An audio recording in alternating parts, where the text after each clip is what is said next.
ನಮಸ್ಕಾರ ಎಲ್ರಿಗೂ ಗೌರಿ ಗಣೇಶ ಹಬ್ಬದ ಹಾರ್ದಿಕ ಶುಭಾಶಯಗಳು.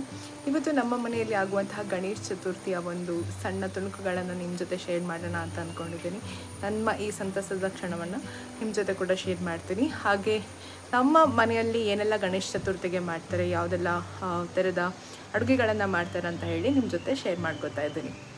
ನಾನು ಮಾಡೋ ವಿಡಿಯೋಗಳೆಲ್ಲ ಇಷ್ಟ ಆಗ್ತಿದ್ರೆ ದಯವಿಟ್ಟು ಲೈಕ್ ಮಾಡಿ, ಶೇರ್ ಮಾಡಿ ಹಾಗೂ ಸಬ್ಸ್ಕ್ರೈಬ್ ಮಾಡಿ ಅಂತ ಕೇಳ್ತಾ ನಿಮ್ಮ ಅನಿಸಿಕೆಗಳನ್ನು ಕಮೆಂಟ್ ಸೆಕ್ಷನಲ್ಲಿ ನನಗೆ ತಿಳಿಸಿ.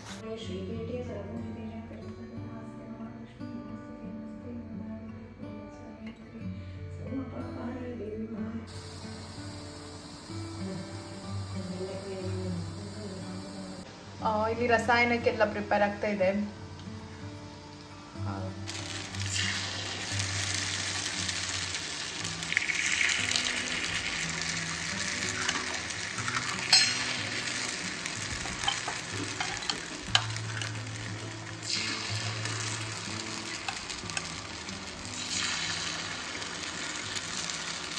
ಇಲ್ಲಿ ಎಳ್ಳುಂಡೆನ ಕಟ್ತಾ ಇದ್ದಾರೆ ನೋಡಿ.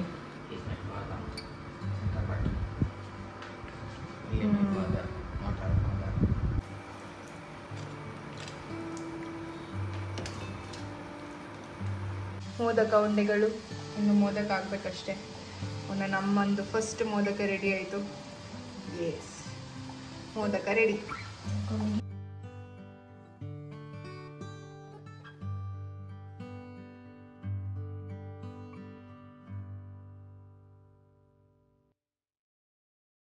ನಮ್ಮ ಅಡುಗೆಗಳನ್ನೆಲ್ಲ ತಯಾರು ಮಾಡಿ ಈಗ ನಾವು ನೈವೇದ್ಯಕ್ಕೆ ರೆಡಿ ಮಾಡ್ತಾ ಇದ್ದೇವೆ. ಸೊ ನೈವೇದ್ಯಕ್ಕೆ ಇಟ್ಟು ಇನ್ನು ನೆಕ್ಸ್ಟ್ ಮಂಗಳಾರತಿ ಮಾಡಬೇಕು.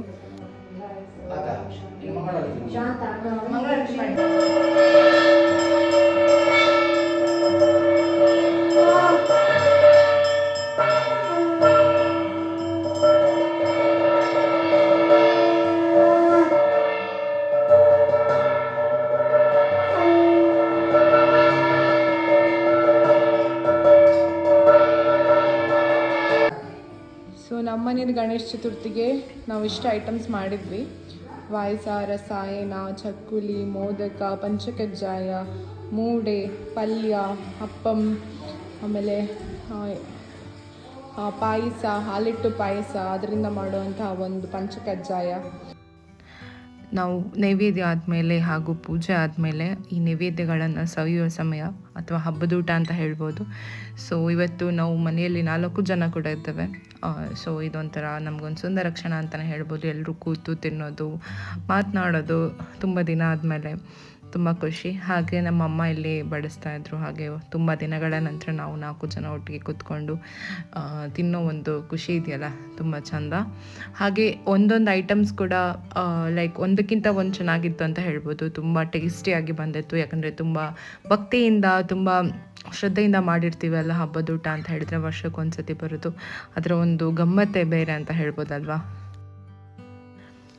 ನಾವೆಲ್ಲ ಕೂತು ಇವತ್ತು ಹಬ್ಬದ ದಿನ ಆಗಿರೋದ್ರಿಂದ ಬಾಳೆ ಊಟ ಮಾಡಿದ್ವಿ. ಸೊ ಇದು ಒಂದು ತುಂಬ ಚೆನ್ನಾಗಿತ್ತು. ಹರಟೆ ಹೊಡ್ಕೊಂಡು ತುಂಬ ಈ ಹಬ್ಬದ ವಾತಾವರಣ ಅಂತ ಹೇಳಿದ್ರೆ ಒಂದು ಬೇರೆ ಥರ ಅಲ್ವಾ, ತುಂಬ ಖುಷಿ.